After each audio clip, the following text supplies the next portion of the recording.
Datang seorang laki-laki mengadu ke rumah Nabi, ya Rasulullah, celaka aku ya Rasulullah. Kenapa kau celaka? Maaf, berhubungan aku dengan istriku di siang Ramadan. Puasa engkau 60 hari kata Nabi. 60 hari kau puasa. Sedang 30 aku tak tahan. Kalau gitu kau kasih makan 60 fakir miskin. Aku tak ada ya Rasulullah, tak sanggup. Pergi Nabi ke belakang, diambil Nabi korma 1 karung. Nih korma 1 karung, kasih ke fakir miskin di kampungmu sana. Pergi bawa. Ya Rasulullah, aku yang paling miskin di kampung itu. Hatta badat nawajizuhu, Nabi tertawa sampai nampak gigi gerahamnya. Jadi jangan kalian bayangkan Nabi itu serius. Neraka. Nabi tersenyum hatta badat nawajizu, sampai nampak gigi geraham. Kata Nabi, menengok orang yang susah nekat tadi. Jadi tak ada di kampung tu lebih susah dari engkau. Tak ada Rasulullah. Ambillah kurma ni, bawa kasih anak bini di rumah. Gitu. Itu. Jadi bagi yang tak sanggup, dia menerima sedekah kita. Tolong berikan tips agar Ramadan tahun depan saya tak sendiri lagi.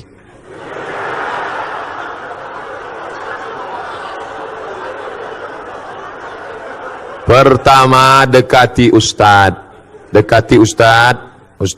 Ustadz Noki, Ustadz siapa? Tanya dia, Ustadz ada stok Ustadz. Tolong dulu Ustadz lah. Aku cukuplah tahun ini bangun pakai jam weker nih. Aku takut tahun muka pakai mercun lagi nampak. Kalau bisa adalah yang membangunkan Pak Ustadz.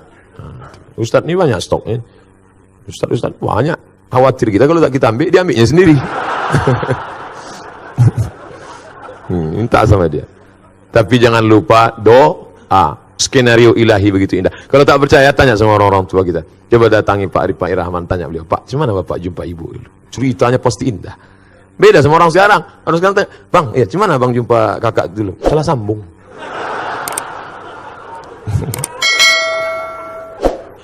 Apa kata Presiden Soekarno kepada istrinya? Adinda, kau tak pernah mencari aku pun tak pernah mencarimu. Tuhan mempertemukan kita. Indah. Di mana Abang jumpa kakak dulu? Di Bang Riau Kepri. Kalian kerja di situ? Enggak, numpang dengar ceramah aja. Gimana ceritanya? Pas balik hilang selap. Pas sedang cari-cari itu terantuk kepala. Itulah apa?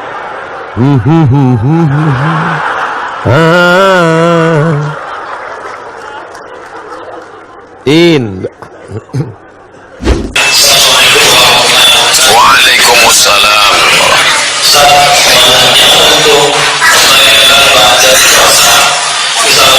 misalkan orang tua kurang lebih 100 bayar fidyahnya itu langsung 100 atau sehari-hari untuk bagaimana dan juga apa harus pakai miskin aja atau miskin.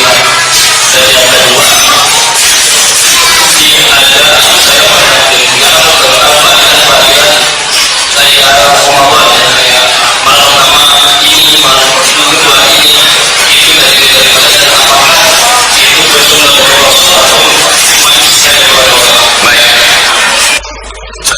Kalau orang tua kita tidak puasa karena musafir, dia sehat tapi dia musafir, ninggal dia, maka puasa yang tinggal itu tidak dibayarkan fidyah, tapi diqadhakan, digantikan oleh anak-anaknya. Hadisnya sahih, man mata, siapa yang meninggal, wa alaihi siyamun, punya utang puasa, shoma huwa liyuhu, ahli warisnya melaksanakan puasa untuknya, lalu hadiahnya ke almarhum. Tapi kalau dia tua renta, umur 80, nggak bisa lagi puasa, 3 tahun berturut-turut Pak Ustadz, 30, 90, maka dibayarkan fidyah. Apakah 1 hari 1 fakir miskin, 1 hari 1 fakir miskin, atau dikumpul 90 hari kasih ke 1 fakir miskin? Boleh 90 fakir miskin. Kamu dapat hari pertama, hari kedua, hari ketiga 90, atau menjadi 30. Kamu 10, 30, 30, 30, atau menjadi 1 orang. Intinya makin banyak yang dibantu makin bagus. Andai ustadz yang mengalami seperti bagaimana? Saya cari yang dekat-dekat rumah, yang susah, lalu bayarkan fidyah kepada mereka. Apakah hanya fakir miskin saja, atau boleh fisabilillah?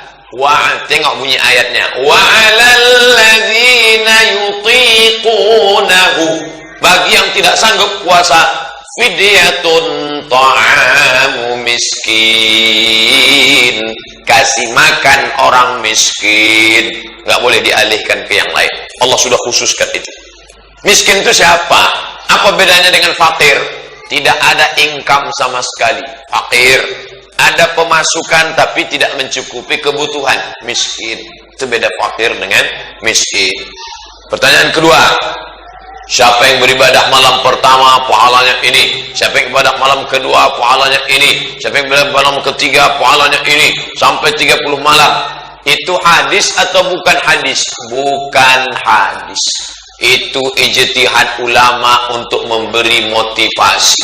Salah atau enggak salah? Enggak salah, bagus. Kalau mau dibuat clipping tempel di dinding musola, baik. Tapi yang tidak baik itu menyebut qala Rasulullah sallallahu alaihi wasallam. Itu masalah, karena sudah menisbatkan yang bukan hadis kepada Nabi. Maka ancamannya berat. Man kadzdzaba alayya muta'ammidan, siapa yang menisbatkan kata-kata kepadaku padahal bukan ucapanku, falyatabawa maq'adahu minan nar, siapkanlah tempat duduk dari api neraka. Maka kalau mau tulis itu, ini adalah ungkapan ulama, kata-kata hikmah. Kalau kamu beramal ini baik, tidak salah. Ini mesti hati-hati. Kalau dia hadis riwayat imam siapa? Imam Bukhari dalam Sahih Bukhari, Imam Muslim dalam kitab Sahih Muslim, Imam Tirmizi dalam kitab Sunan Tirmizi, Imam Abi Dawud dalam Sunan Abi Dawud, Imam Nasai dalam kitab Sunan Nasai, Imam Ibn Majah dalam kitab Sunan Ibn Majah, Imam Ahmad bin Hanbal dalam kitab Musnad, Imam Malik dalam kitab Muwatta, Imam Darimi dalam kitab Sunan Darimi. Inilah 9 kitab induk Ahlus Sunnah wal Jamaah, di samping kitab-kitab hadis yang lain. Adapun yang bukan hadis, maka jangan kita katakan hadis. Al-bazinjan sifaun min kulli da, terong obat dari segala macam penyakit, bukan hadis. Itu contoh hadis palsu. Yang buat itu siapa? Tukang terong, biar laku terong. Wallahu a'lam.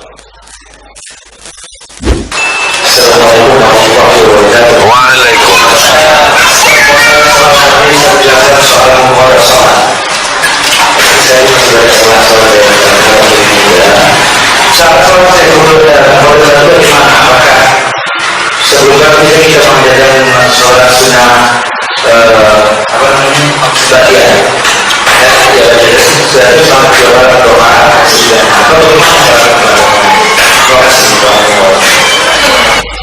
Sepakat 4 mazhab Ahlus Sunnah wal Jamaah.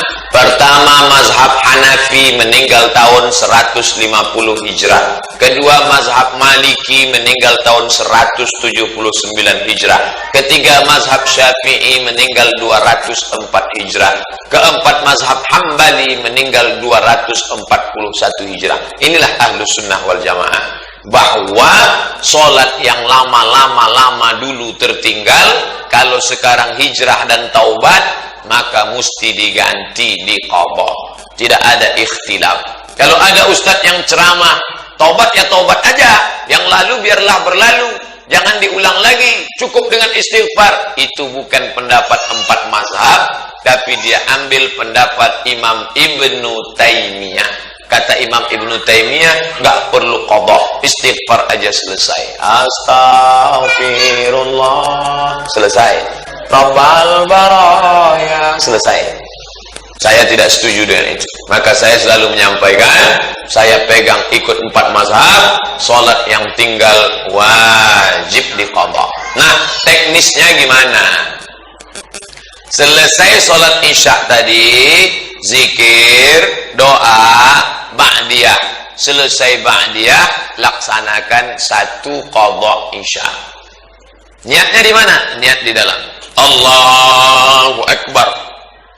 Saya kalau nggak dilafalkan rasanya nggak sreg, Pak Ustaz. Oke, lafalkan. Usolli fardal isya 4 rakaatin qadhaan. Qadhaan, bukan qoboan. Usolli fardal isya 4 rakaatin qadhaan lillahi ta'ala. Tapi jangan kuat-kuat, nanti ketahuan. Allahu Besok subuh gitu lagi. Usolli fardhu subhi rak'ataini qada'an. Tapi kalau bisa jangan di masjid, nanti menimbulkan fitnah. Nanti kawan berbisik, setelah subuh kan nggak ada ba'diyah. Iya, itu kenapa? Nampaknya ISIS. Menimbulkan fitnah. Tangkap anti NKRI ini, tangkap. Jangan. Nah, setelah itu habis duha, bagus. Sholat subuh itu qadanya setelah masuk waktu duha, bagus. Lalu kemudian zuhur, gitu juga zuhur. Berapa lama Pak Ustadz? Ya hitung sendiri. Mulai tobat kapan? Baru sekitar 4 tahun Pak Ustadz. Umur sekarang berapa? 44. Berarti akil balik 10. 30 tahun ganti. Hitung 2017 berarti 2027, 2037, 2047. Sulit sekali Islam itu. Enggak sulit. Apa sulitnya? Itu kan simple, sederhana. Coba tanya dokter, berapa energi yang dihilangkan dengan sholat 4 rakaat dengan orang lari-lari atau jogging atau nonton band? Itu berapa energi yang dihilangkan? Cuman kenapa berat? Setannya. Dan setan nggak usah disalahkan, itu memang sudah SOP dia. Ini orang banyak nyalahkan setan. Ini setan. Kadang kita kasihan juga nengok setan nih. Dia sebetulnya nggak terlalu salah. Bahkan mungkin setan nggak menggoda kita. Kita aja yang terlalu GR digoda setan. Oleh sebab itu maka laksanakan. Nah, ini tentang masalah qadha. Baik dilaksanakan. Gimana Pak Ustadz kalau meninggal baru qadha 2 tahun meninggal? Mudah-mudahan Allah. Ana inda husni dhanni 'abdi bi. Aku menurut prasangka hambaku kepadaku. Puasa yang tinggal qadha. Ustadz Somad emangnya pernah ninggalin puasa? Pernah. Ustadz dulu preman, saya nggak preman. Ninggalin puasa kan nggak mesti jadi preman. Saya dulu nggak preman, cuman datang teman bawa soto Medan. Mat. Iya juga. Sekarang baru ingat saya ganti dah. Ganti. Sholat pun begitu juga diganti. Kalau ragu Pak Ustadz antara 15 hari dengan 10, pakai yang 15. Maka yang 10 lunas, sisanya jadi amal sunnah. Sholat saya ragu Pak Ustadz antara 12 tahun atau 32 tahun. Itu bukan ragu, salah ngitung itu. Maka ganti perhitungan terbanyak. Setelah itu minta, lebih baik merasa diri berdosa daripada merasa diri penghuni sorga. Kalau kita merasa diri kita berdosa, kita akan meleleh air mata dan merasa tak layak masuk surga. Tapi kalau sudah merasa penghuni surga, orang lain semuanya penghuni neraka. Neraka. Surga yang luas itu isinya cuma 3. Dia, istrinya, sama gurunya. Lain masuk neraka. Ilahi lastu lil firdausi ahla. Ya Allah, aku tak layak masuk surga. Wala aqwa 'alan naril jahimi. Tapi aku juga enggak kuat masuk neraka. Nah, ini kan membingungkan ini. Mau masuk surga, kamu masuk surga ya? Maaf ya Allah, nggak layak masuk. Kalau gitu masuk neraka, panas ya Allah. Jadi nanti maunya di mana? Ya surgalah, tapi ayo masuk. Malu-malu. Nah, ini tentang masalah kita merasa diri kita ini banyak dosa.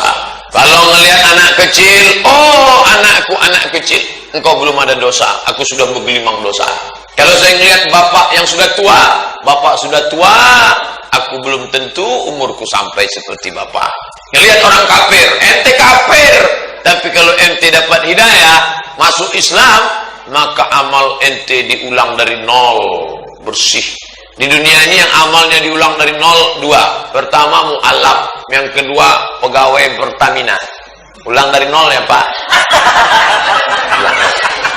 Oleh sebab itu maka bersyukurlah kita, tapi jangan merasa diri kita ini suci. Wallahu a'lam bishawab.